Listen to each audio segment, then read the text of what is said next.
Thank you, TJ, and thank you to Paul and Patty and everyone else for inviting me here today to be with you. I see this as just like law school where everyone sits in the back, so I won't force you to come up, but please feel free if you would like to sit closer. I won't bite. So as TJ mentioned, I'm the founding faculty director of the Center for Access to Justice at Georgia State at the law school.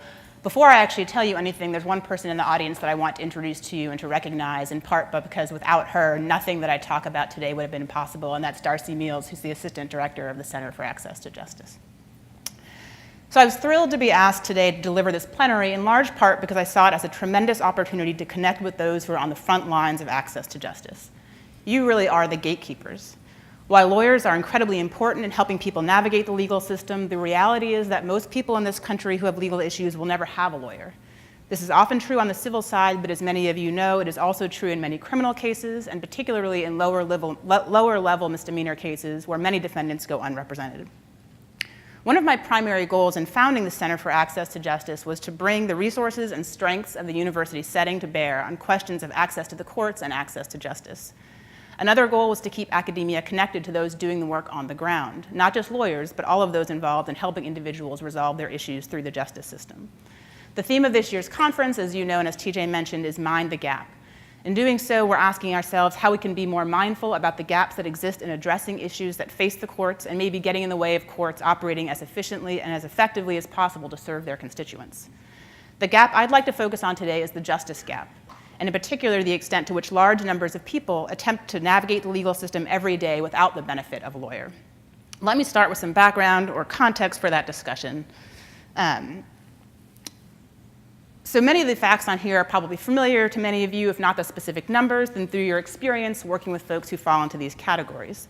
The numbers here just give you a really high-level sense of the numbers of people involved in the system, but also the extent to which they might lack the resources they need to navigate that system effectively. First, and to give you some sense of local scope, Georgia has the highest rate of people under correctional supervision in the country. 1 of every 13 adults is in jail, prison, on parole, or on probation. So that's a lot of people, obviously, in the criminal justice system, and 80% of those people cannot afford a lawyer. So some of those folks are represented by public defenders, but others, including many of those facing misdemeanors, have no counsel at all.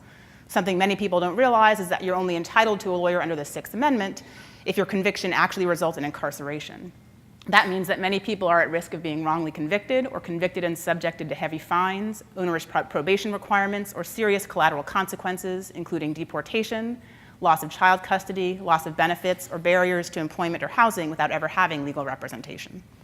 On the civil side, most litigants are not constitutionally entitled to counsel, although some jurisdictions, and probably many of yours, provide for it in certain cases. Yet most low-income Americans have civil legal needs involving issues like housing, family law, or public benefits that could benefit from such assistance. Last year, the Legal Services Corporation reported that number was 71%. And in most of those cases, 86% individuals received inadequate or no legal help. So if they go to court, most of those people will be alone and representing themselves. In some state courts, and again, many of you are probably familiar with this, if not number in experience, 80 to 90% of civil litigants are unrepresented. In Georgia last year alone, there were 800,000 self-represented litigants. In landlord-tenant cases, it's common for 90% of tenants to appear unrepresented. In New York City, that number is 88%. In Maryland, 95%. And in Washington, D.C., 97% of tenants are unrepresented. Similar numbers occur in other areas of law. In Philadelphia, 89% of child custody litigants are unrepresented. In Milwaukee, 79% of family law litigants, and in Maryland, 76% of domestic violence victims seeking protective orders. It's well documented and probably pretty obvious that represented parties fare far better than their lawyerless counterparts, achieving success 2 to 10 times more often depending on the type of case. People often complain about too many lawyers. I know we are the butt of many jokes, but the reality is that in many cases and in many places, the reality is that there aren't nearly enough lawyers. So this is a map that we created along with folks from Georgia Tech who worked with us on volunteer time to create it. And what we did through the center was to take a bunch of different access to justice metrics. So things like the number of active lawyers in each county, the number of legal services lawyers available to each county, but also things like access to a vehicle, access to public transportation, access to the internet, to try to give a sense of how hard it might be for folks to access the resources they need or try to access justice, the justice system, to resolve their issues. So I encourage you to go to our website. I'll have the link at the end, and in the slides, you can actually play around with the map to sort of switch the metric and see how these different things play out across the state. The snapshot I have here is the snapshot for active lawyers. So you can see that that dark blue part in the center is the metro Atlanta area where most of the lawyers in Georgia are concentrated. In contrast, there are 5 Georgia counties without any active lawyers, and in another 59 counties, we have 159 counties here in Georgia, there are 10 lawyers or fewer. And even if your county has a lawyer, there's no guarantee that you can retain that lawyer or that that lawyer specializes in the area of need that you have at any given time. So the main takeaway here, again, just at a very high level, is that there are massive numbers of people in both the civil and criminal justice systems. Many of those people cannot afford and are not entitled to a lawyer. That means that many of them are left to navigate the system alone, even when the other side may have counsel. And I'll also point out, again, I know a lot of people like to malign lawyers, but this isn't for a need of wanting a lawyer or seeing their value. I know that you all heard from the National Center for State Courts back in February at the State of the State Court Plenary, where it was revealed that people said that despite cost, most people would want a lawyer, and also that most people felt that the system was too complex to navigate without a lawyer. So people recognize that they can't do this on their own. They recognize that they would love to have a lawyer, but that's simply not within reach. Those of you working in courts day to day know that many people coming to court don't have a lawyer.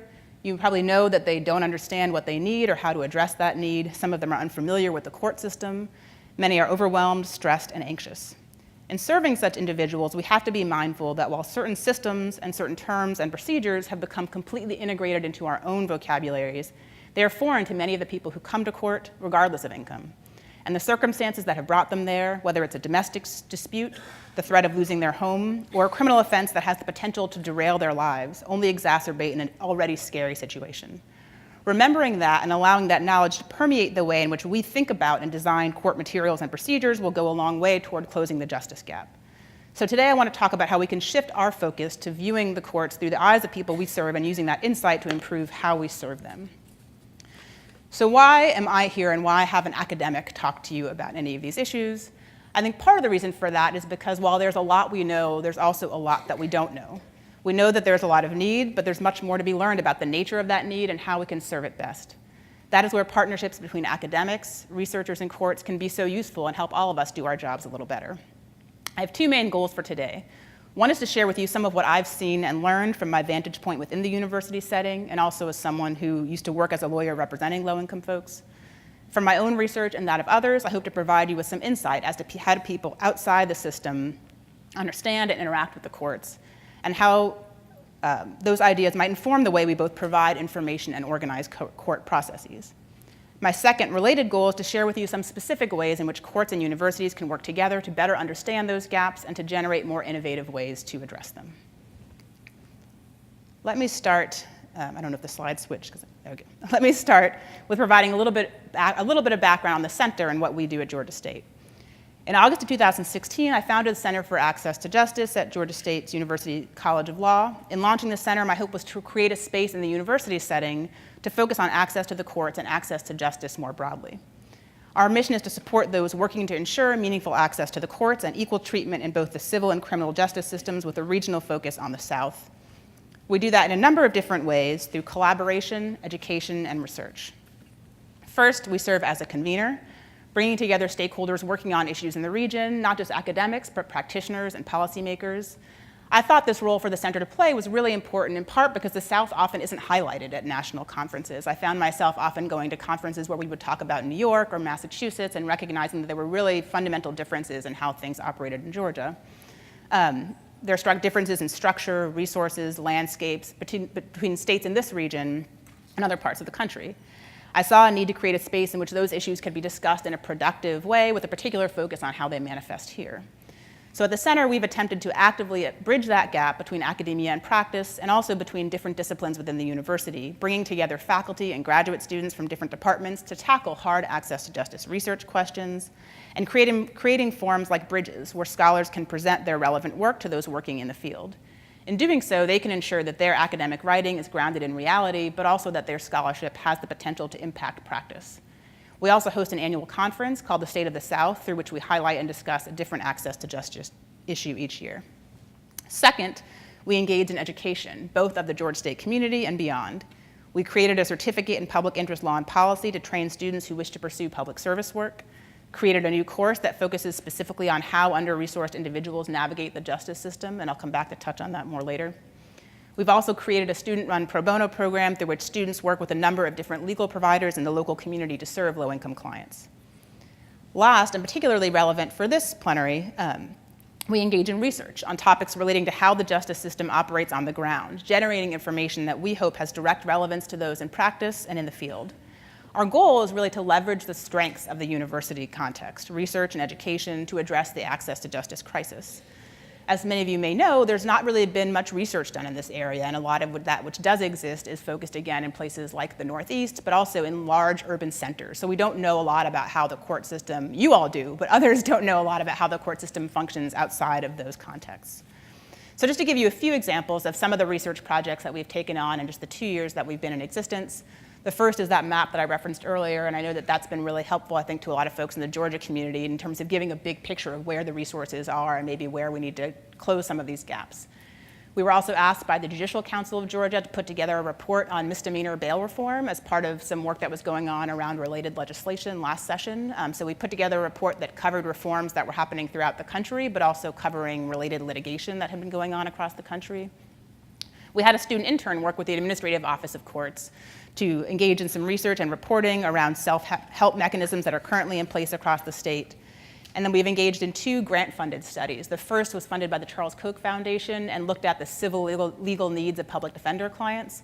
And there I'm referring not to collateral consequences or things that come out of the criminal case, but instead thinking about this as a group of folks who are engaged with the legal system in some sense, and yet are left out of a lot of civil legal needs studies that talk about low-income folks generally. And I think that's in part because the Legal Services Corporation can't serve those who are incarcerated. And so what we were curious to know was, to the extent that these are folks that did have some engagement with the justice system, had they experienced issues throughout their lives? Of course they had, right? That could benefit from civil legal assistance, issues like housing, family law, employment, benefits. And we were curious of how they had responded to those issues and whether they had actually sought civil legal assistance.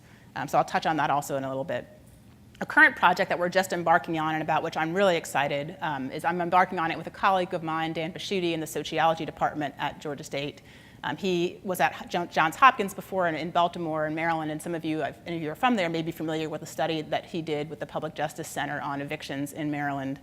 But what we're looking at is how dispossessory court, which is the court that handles evictions here in Georgia, how that operation of that court differs between urban and rural jurisdictions. So we're talking to a number of different counties spanning from some that are more urban to some that handle no more than 20 evictions a year to try to figure out how those courts operate, how they process evictions, how the people who interact with those courts understand that process. So we're interviewing judges, clerks, landlords, tenants, lawyers, to the extent that there are any lawyers who are in those courts, and also collecting data from those courts. And I will say that I have been really impressed and happy with how open the courts that we've approached have been. I think they're also looking forward to what we learned from this study.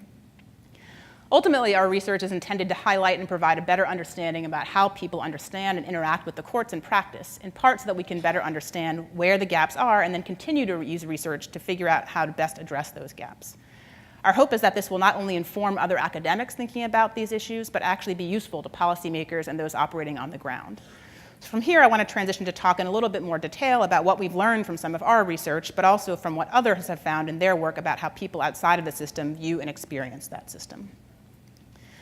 So this is a quote that we put on one of our center newsletters, and I included it here because I think it captures something that's really at the essence of what we do and how we at the center view legal education. These systems are ultimately not about us. They exist to serve the people who need and rely on them, and we can't do our jobs effectively if we don't understand how they are experiencing those systems. Much of what we do as legal professionals is based on instinct and a little bit of knowledge, but some instinct, learning from those who work alongside us, or because that's just the way things have always been done. We're not always very good at questioning how or why we do things or pushing back on our own assumptions of what works best. Increasingly, however, people in all areas of the profession, both in practice and academia, are recognizing the importance of data and research in informing how we operate. That research is not just about numbers or about quantitative data, but also on qualitative data that can tell us about how people are experiencing and responding to different things. And those are really critical to understand how people respond to the courts. For courts to most effectively serve the needs of their constituents, they need to understand how those individuals experience and understand or don't understand courts and the issues they handle.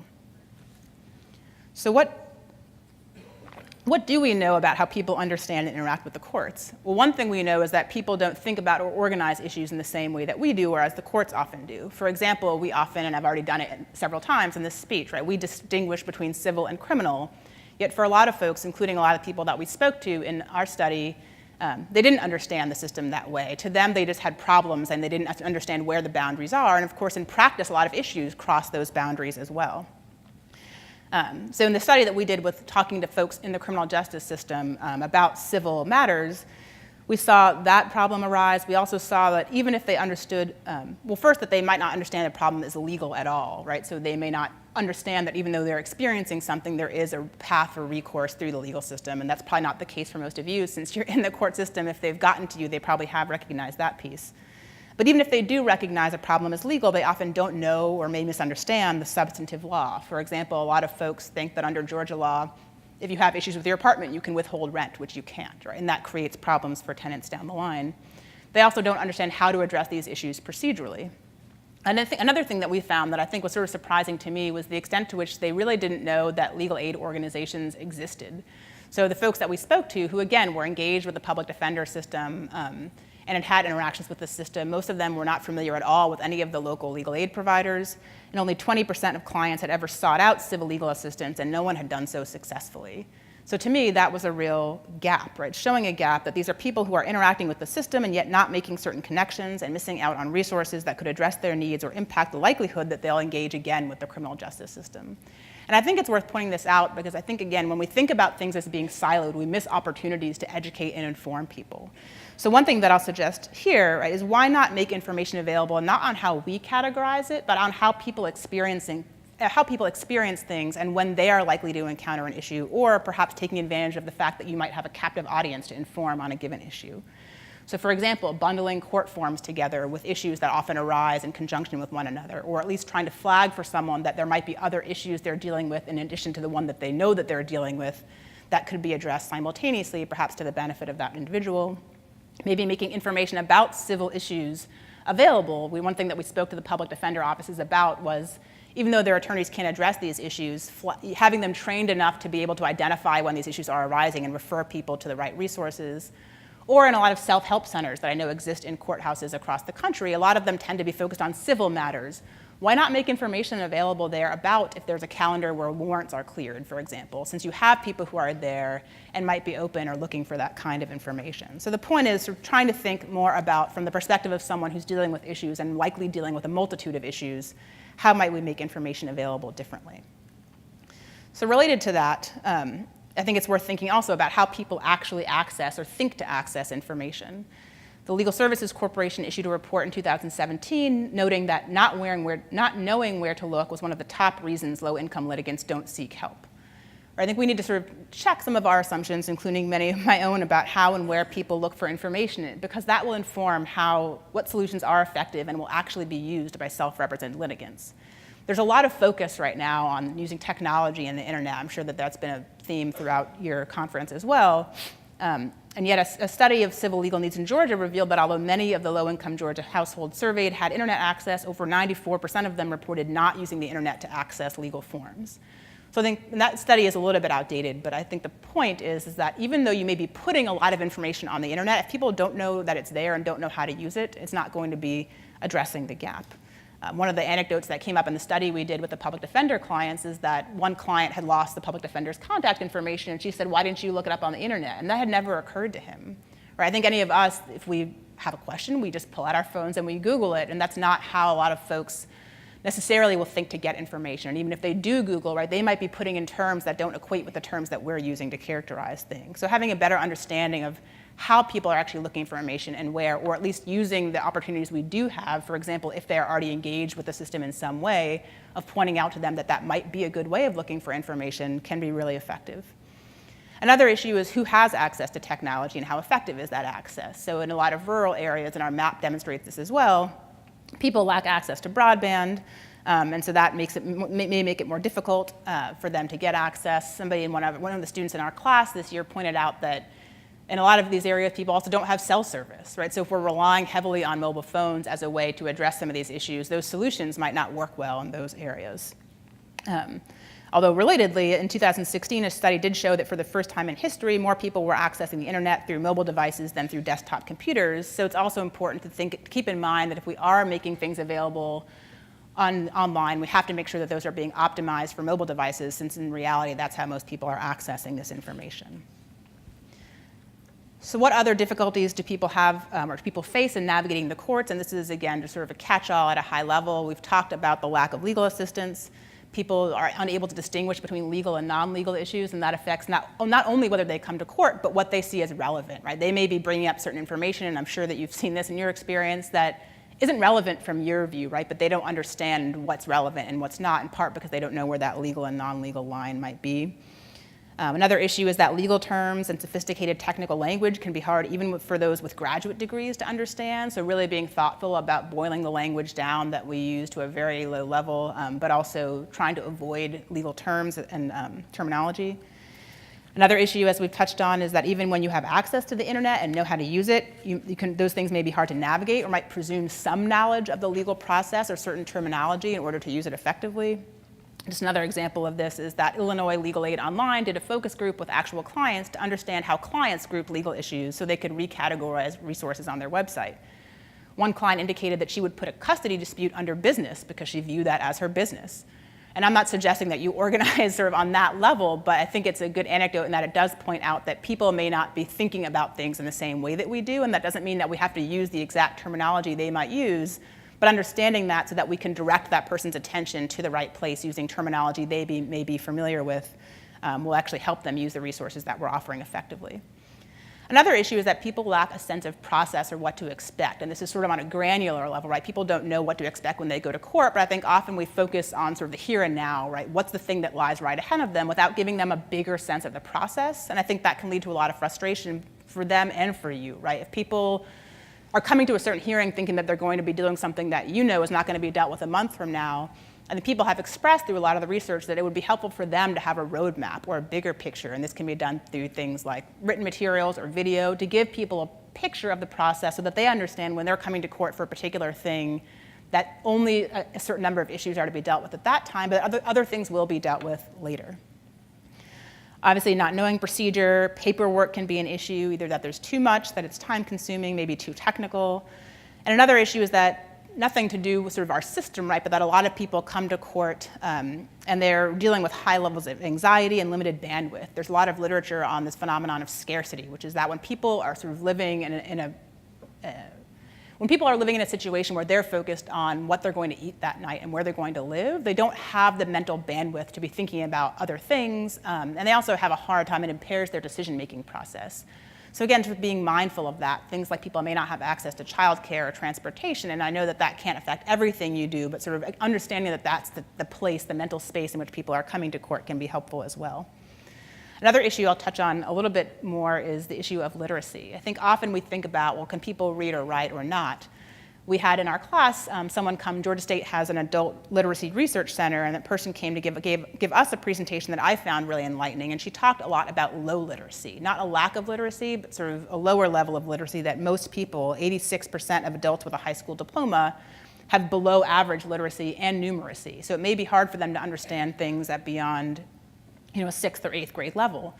Another anecdote that comes from this is that a woman with limited reading skills mistakenly signed away custody. She literally didn't understand what she was reading, and that's obviously a very extreme situation, but there are a lot of situations a lot less extreme that still have very significant consequences. Of the 18 first world countries, the US is 18th in digital literacy, right? So people are not in a position to use a lot of the resources that we are making available. And another myth is that people will tell you if they don't understand. I think we assume, if we ask people, can you read or write? Or if they can't read or write, that they'll say something, and that's just not true. And again, we can't fully address this, but I think keeping that in mind and how we interact with people, or at least making things like videos available so people don't have to ask that question or answer that question, can be effective ways to try to deal with low literacy. Again, I know a lot of this is likely familiar to a lot of you. You see it in your courts every day. You likely know firsthand the difficulties many of these folks face, and you know the impact it has on your ability to operate efficiently. So what can we try to do, other than some of the things I've mentioned, to try to address some of this information? So Margaret Hagan at the Legal Justice Lab, some of you may be familiar with their work, it's based out of Stanford, has done some research on user-centric legal design. And I think a lot of what she talks about is being realistic about what people know and don't know, and also how and where they might think to look for help or information, and how they'll be able to actually use that information. So part of user-centric legal design is, as I've been saying, really thinking about how the user is perceiving and understanding things, which involves in part talking to actual litigants, right, or people who are sort of coming into the courthouse. So doing things like surveys or focus groups, and some of you may do this already, in part because things that have been designed for someplace else may not work well in your jurisdiction, right? Every court and every place is different, and so we have to be thinking about what the clients in your court might look like, or how they might operate. And this is something, as I'll point out at the end, that universities can help with as well.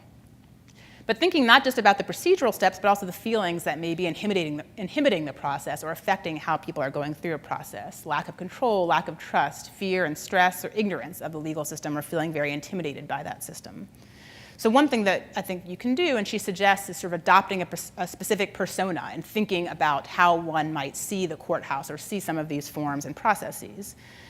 So one thing that we did as part of a class that we teach at Georgia State, we teach a class called Access to Justice Law Reform. And the idea behind the class is trying to familiarize students who will be lawyers one day with sort of lower level courts and how lower income people or under-resourced people in those courts are experiencing the system and issues that they might face.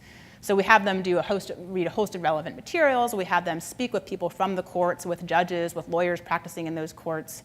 We've tried to get them to be able to talk to people who are coming from the user perspective as well.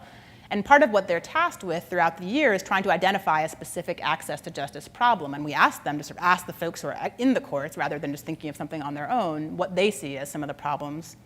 And then they have to come up with a solution, which I think is really hard as law students and as lawyers. It's really easy for us to critique and talk about the problem. It's really hard to come up with solutions that work well. And I'll touch at the end of the plenary on some of the things that came out of that class.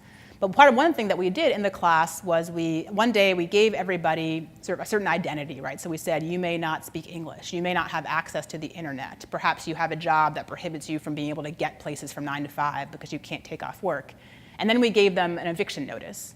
And we sort of said, what do you do? And we positioned ourselves as sort of the clerk's office, but they could only ask us questions if they could actually get to us based on the specifics of their identity. And I think it was a really eye-opening exercise for the students in terms of thinking about, I would kind of go here, but I can't go there because this is telling me, I'm sort of restricted in that way. And so I think it was helpful to them, or I hope so, in thinking through how other people in other circumstances might approach the same processes. The last point, before I get to some of the specific suggestion, are also thinking about what are the user's goals, right? The user's goals might not necessarily be the same as the court's goals, and I think understanding that might increase sort of satisfaction of the user, but also maybe help you do your job more effectively. So some of the best practices that Hagen and her team have identified, one, which sounds very basic, but warm welcomes, right? I think so we're trying to disarm people who may be coming to court feeling really frazzled, feeling really anxious, feeling really intimidated, and trying to at least set them at ease so you don't create a situation where immediately you're going to have tension or people acting out of feelings they may have that are underlying the issue they actually need to address. Making tools available that can prepare the user for court. So thinking about things like what to bring, what to expect. I know I've observed court on many, many, many occasions where people don't have receipts. They don't have the paperwork. And part of you thinks, well, how can they not have the paperwork, right? They came to court. Because that's how I think, right? I'm a lawyer. I go, and I'm also type A, right? So I come everywhere with all of my material. And right, that's part of the scarcity and the bandwidth issue, is that they literally might have just been trying to figure out how to get their kids food before they go to school for the morning, and they barely made it to court. So they may not have been thinking, and they left something in their car because they just literally don't have the mental bandwidth to be thinking about these things. Or maybe they just didn't know, right? They didn't know what they needed for court. So trying to think about how to make those resources available will, again, make, I think, your life and judges' lives easier as well. Thinking about user-friendly signage, so of course keeping in mind things like language, reading level, and placement, but also layout. When somebody goes to court, do they have to go to 5 different locations on multiple floors to actually accomplish one task? And how would they know to go to all those places, right? Who would they ask? So trying to think through how some of those things would work from the user's perspective. Simplifying paperwork, both in language and layout. Online tools can be useful. I know I gave some caveats about technology not being a panacea, but that can be a useful platform in which to make some of this information available, either ahead of or in between court visits. Things like making workstations available, especially if e-filing is not available, and making the ability to print a possibility as well. and encouraging a culture of feedback, right? So that folks know that their opinion actually matters and that you're willing to take that into consideration and thinking about how to change how things work. Another point I'll make about user-centric design, although it is focused on the user, I think ultimately it has a lot of benefits, not just for litigants, but also for the court, including by decreasing overall costs. A few more specifics to drill down a little bit. One point is obviously being consistent, right? Sort of looking at, is the same information available on the website as it's available, by people who are in the courthouse and on other written materials. And thinking about signs, right? The names of offices and certain jobs might not be intuitive to people in the same way they are to us. So I think a good example of that is dispossessory. That means nothing, right, to a lot of folks who are actually coming to court. They understand words like housing and eviction, but they don't understand what dispossessory means. Also the word answer, right? That has sort of a technical meaning, but it also has a very literal meaning. So thinking about the fact that, again, maybe you can't avoid the use of these terms in certain contexts, but maybe explaining what they mean in plain language can be helpful. Obviously, in terms of plain language and plain language forms, thinking about reading level, but also the way things are laid out. So there's research that shows that you need white space, both on things like these slides, but also in paper, having sort of on websites. I know there are a lot of websites out there that just have long blocks of text, sentence after sentence after sentence, and that is really making that information inaccessible to a lot of folks, and so it's not going to be useful. Bullets, on the other hand, are easier than sentence, and mixing in graphics, although a lot of people go to graphics as, well, that addresses the literacy question, that addresses having text. But graphics are not useful if they're not actually tied to the context. So having random clip art is actually distracting and not helpful.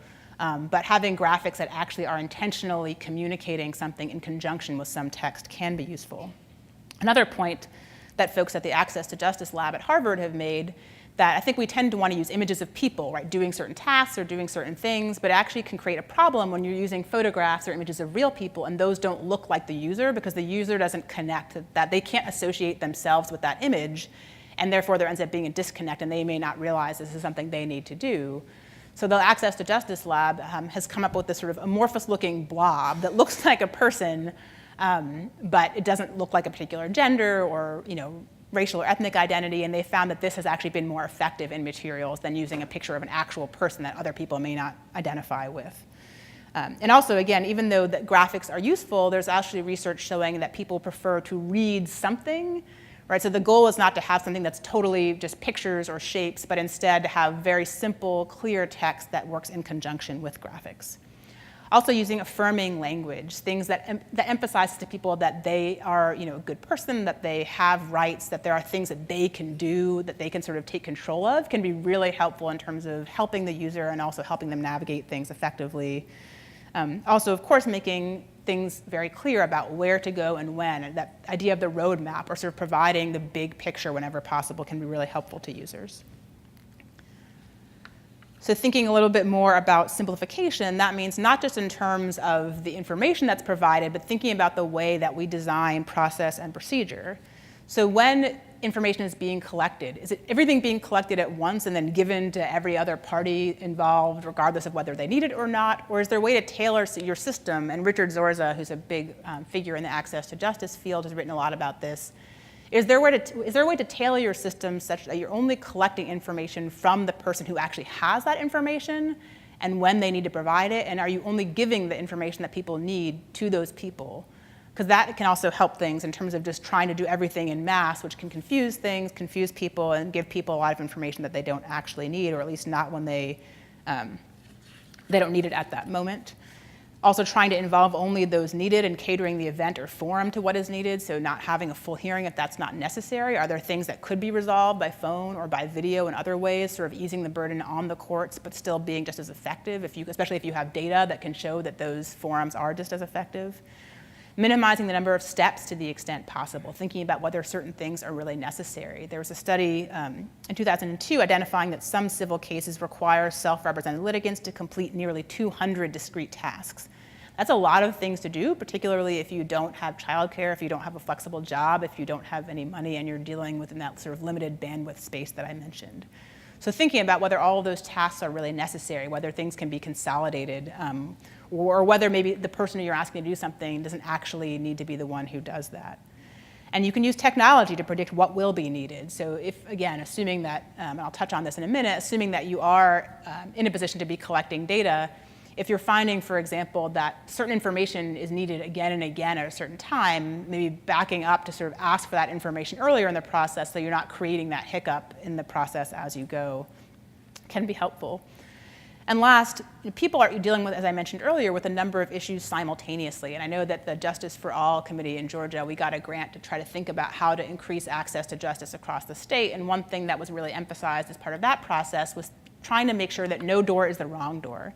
I think for a lot of folks interacting with the justice system or with legal services providers, they find that they come someplace and somebody says, well, I can't help you, and they shut the door. They go someplace else, they have the same experience. And so that's their experience, and after a while, they give up.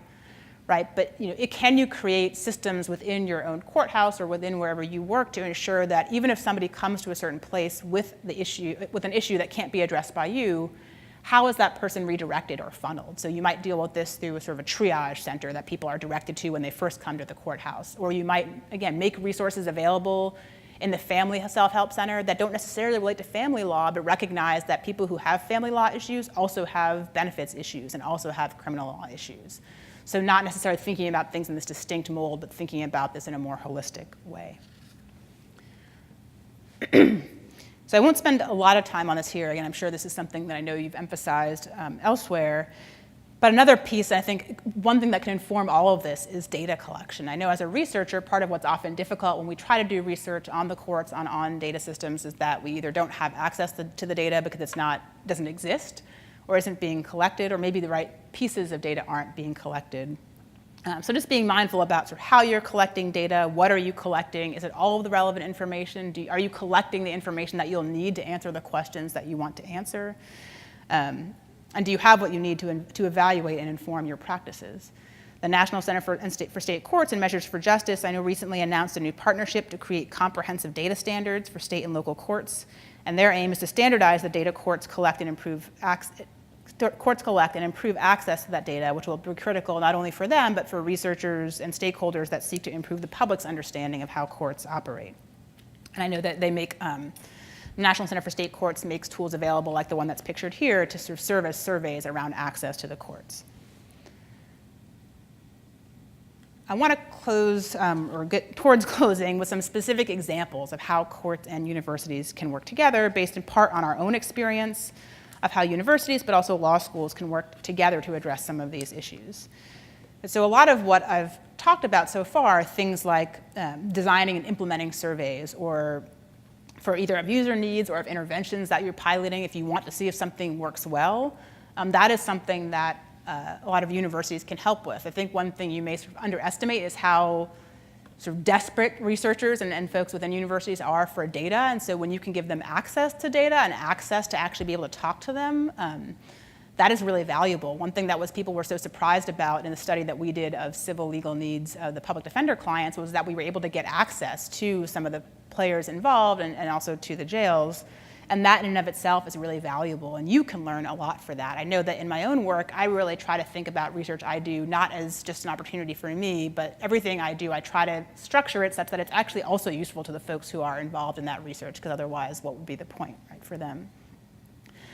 So I think a lot of the researchers in universities, and again, not just law schools. I know that I'm trained as a lawyer, so what I offer is knowledge of the legal system and often that way of getting access or translating for other researchers what legal systems, what the terminology means, because just like a lot of the users, they don't understand what certain terms mean or how certain systems work. So I don't necessarily have the skill sets, but a lot of other researchers in other departments like political science, econ, sociology, we've partnered with them because they have the sort of quantitative and qualitative skills to actually crunch through this data, but also, importantly, to figure out what we need. I know that often I have questions that I want to answer, but I don't know what kind of data I would need to actually provide sort of a methodologically sound answer. And they have those answers. And so I think that's why we've found that the partnerships we've struck between different parts of the university have been so useful, and that's strengthened even further when you can actually pull in outside partners like yourselves. Another thing, right, to the point about warm welcomes and sort of trying to address some of that anxiety, one thing that we've talked about and are exploring is creating a court ambassadors program. And for that, I think you should, again, thinking about the value of students and the value that they get from having access to certain experiences at certain forums. So, we are in Atlanta, Georgia State has tens and tens of thousands of students, and these are undergraduates who are sort of ready to have experiences and exposure, and so we've talked about maybe starting a court ambassadors program where those folks could actually be the ones to just give some basic information, give a warm welcome, tell people that they have some sort of control and ownership over their experience, because I know that a lot of the folks where you work are already understaffed and overburdened, and so they might not have the bandwidth to do this, but there are other resources and other people that you can draw upon to do that. Another thing that we've been involved in, we've been part of a consortium with several other local nonprofits to start a housing court assistance center at the Fulton County Courthouse. And to the point about terminology, right, we specifically didn't use the word dispossessory because we knew that that wouldn't make sense to a lot of people, and the clinic actually used to be called the Answer Clinic, and we realized that that would also be confusing to people, because does that mean that you provide answers? Does it mean that you're talking about the legal answer? So we tried to come up with a name that we thought would be fairly straightforward for users. But essentially what this center does is it provides free legal advice to Fulton County tenants facing eviction from 9 to 12 on Tuesdays and Wednesdays. It's staffed by a part-time supervising attorney, and where we got the resources for that was through this consortium and raising some minimal amount of funds, but we also staff it with student volunteers who are able to assist and again, get a really valuable learning experience, and they also help with intake, but also back-end data collection. So this has now also become a really useful source of information. It also helps that the attorney seems really obsessed and really smart about tabulating everything and putting it together in these great charts and graphics, so you get a real sense of what people are coming with, what they're looking for, and how they're experiencing the system. In the last year alone, the center had 605 visitors and 355 tenants received assistance, and so it's not a huge number given the numbers that Fulton is dealing with, but that's still a significant number, and I think really made a significant difference to those people. The attorney is now working on developing an app to complement the services that are already being offered, right? Something that maybe could be used beyond the center that could tell people, if you have a dispossessory hearing coming up, here are the things you need to bring, here's what will happen when you go, so that people show up and understanding what's going to happen, which I think will make the process much more, if not change the outcome, will at least help them getting through that process. Another thing that we've done, to the point about videos, is we are working with law libraries and creating a partnership between law libraries and law schools to create self-help videos. So through the pro bono program that we have a program called Alternative Spring Break. And the idea behind that is that students they don't go to Myrtle Beach or Hilton Head, but they spend their week immersing themselves in a substantive legal issue, but also engaging in pro bono service. So this year, one thing that we'll be doing is having students go down to South Georgia and working with folks in a law library in Dougherty County to try to figure out how they can make some more resources available through the law library. This is also related to the Justice for All project that we've had on a statewide level. And so they'll assist the law librarian in developing scripts and filming short videos, and hopefully, if these are not super jurisdiction specific, they could be used elsewhere, or at least the scripts, right, could provide a template that you could use to produce videos elsewhere. And I think that raises another point, which is trying to sort of open channels of communication so that when something's being produced somewhere that's useful, how do you communicate that and share with others so that we're not replicating efforts over and over again. Last, the class that I mentioned that we teach, I mentioned that the students are tasked with coming up with these sort of discrete reforms and then actually putting together solutions. And one thing we did at the end of the course that I think the students really appreciated, but hopefully the audience appreciated as well, is we invited some external stakeholders, including folks from the courts, but also some of the providers who work in those courts, to sort of give their opinion on how effective the solutions were. And some of the things the students came up with, that some of the folks who came actually decided to try to adopt, if not in the exact form, in some slightly tweaked form, were things like, so one student was a little tech savvy, so they went through the dispossessory court website and they identified sort of how you would transform it to adhere to a lot of the legal design principles that I mentioned, right? So they found things, there were some links and things that didn't work, but also that there were big blocks of text, right? So they sort of reformulated it, breaking it into bullets, adding white space, adding in graphics, and sort of presented this sort of new vision of what the website might look like. I know that as a practical matter, things are not that easy because it involves a lot of stakeholders to actually make that transition, but at least they now have a roadmap for if they want to make their website more accessible according to sort of these best practices, they now have a model for that.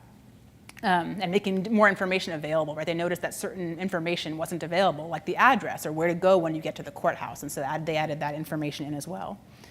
There were also a few groups that put together handouts Again, keeping some of these design principles in mind, detailing things like what to expect when you come to dispossessory court, what to bring when you come to court. This is an example of something that one group did, and we took this right from the student product, so I'm sure there are improvements that could be made. But the idea here was that certain forms can't be changed, in part because in Georgia it's difficult, especially certain forms are generated through the legislature, and it's hard you can't just revise a form overnight. But one thing you can do in the interim is try to sort of create an annotated guide for what the form means, right? And I think, and some of the providers said that this would be extremely useful for them to use in their offices as well, or even in self-help centers in the court, right? Sort of explaining, here's what this term means, or here's why you need to put this information here. So kind of providing a guide, which I think helps people understand why you're asking them for information, but also helps them fill out the form.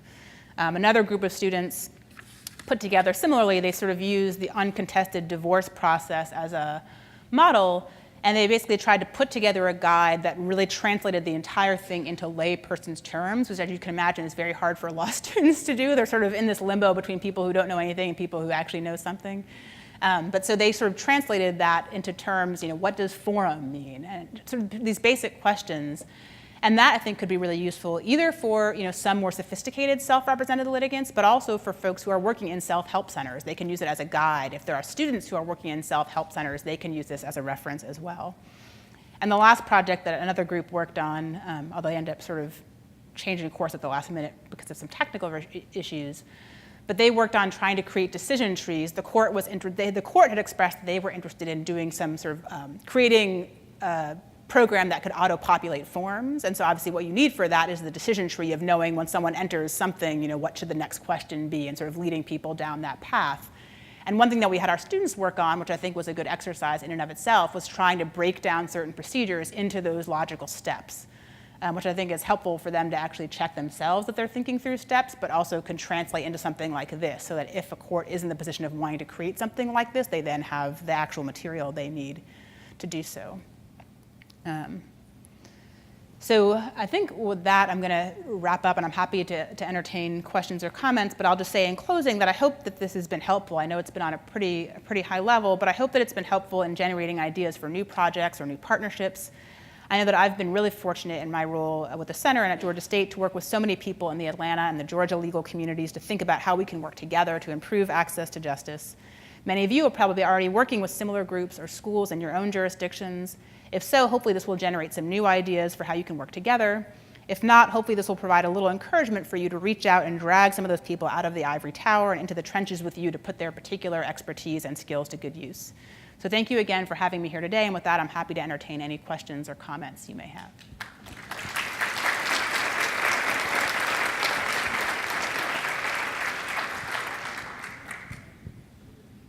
Thank you very much for your presentation. I'm curious if you have any strategies that you could suggest to us in working with students, with law students in particular. In our jurisdiction in Michigan, we've had some roadblocks that we've hit because it seems a lot of law students want to get into the courtroom. They want to learn about trials. They want to learn about that direct advocacy, and they seem much less inclined to hang with us for very long with legal self-help centers or times when they think they're doing more social work with folks. And yet, in my mind, that's part of what the legal profession can really be helpful with.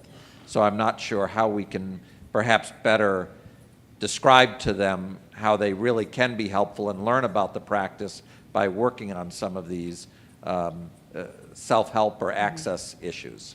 So I think that's a great point and a great sort of question if you want to frame it that way. I think part of that goes back to what kind of oversight or guidance, because I assume that there's some intermediary that's sort of funneling them to you or providing oversight, and really I think the onus is on them to try to explain to those students. I know that one thing that I emphasize is that lawyering, much of lawyering, including my own career as a lawyer, was not about being in court. I did, among other things, capital litigation, which had me in court very little of the time, but a lot of the time I spent was being with my clients and talking with my clients and that sort of human interaction, which I think honestly added more value to them in some ways than the other things that I did. So I think emphasizing to students that lawyering is not being in a courtroom, but that actually a lot of that work is real work and really important work and can be done better, and that those sorts of experiences are actually really critical learning experiences to doing those parts of the job better. I know that at Georgia State we're doing a lot of work on professional identity and sort of talking to them about their roles as lawyers. And so I think part of the onus is on sort of the folks that are funneling these students to you or on legal education to try to communicate to these folks that that is part of the job. That is being a lawyer. One of the things that we talk about in our class is what does it mean to be a lawyer, right? And there are a lot of skills and pieces of that that are not just being in court. And I think a lot of the students that we work with also just see the value of providing, the self-help stuff. That's providing a real service to people. And I think once they actually do it, a lot of times students see the gratitude. They see how much it can mean to somebody, just to be spoken to in a respectful way and to be provided with advice when no one has given them, an answer. When I was a lawyer, even just calling people back the day they called me, people would be really grateful, and not to make it seem like I was some some great person, but I think people were just not used to being dealt with in a respectful way. So I think explaining to students that there's a lot of value in that is probably a good life lesson for them, too.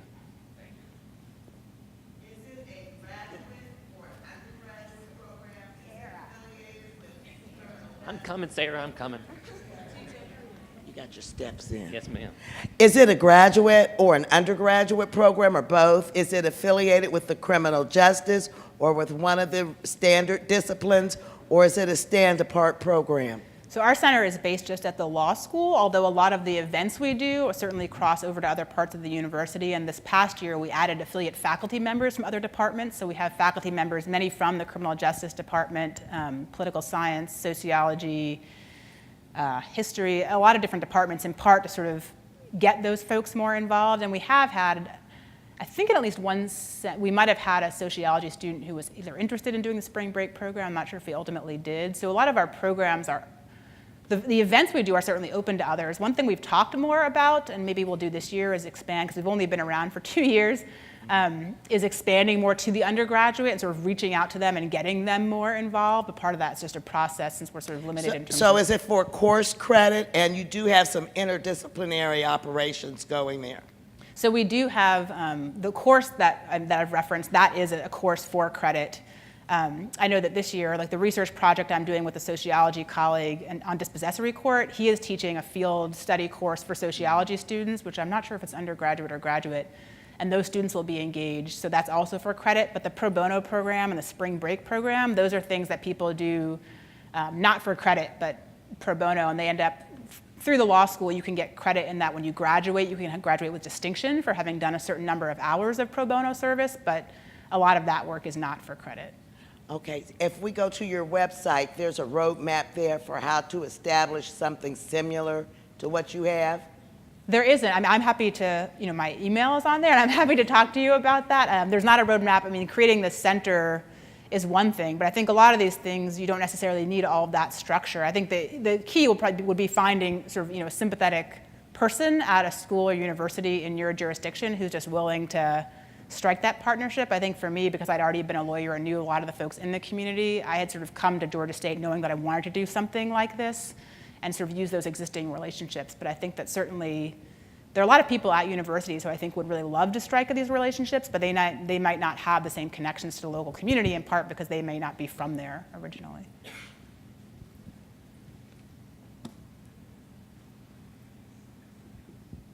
Any other questions?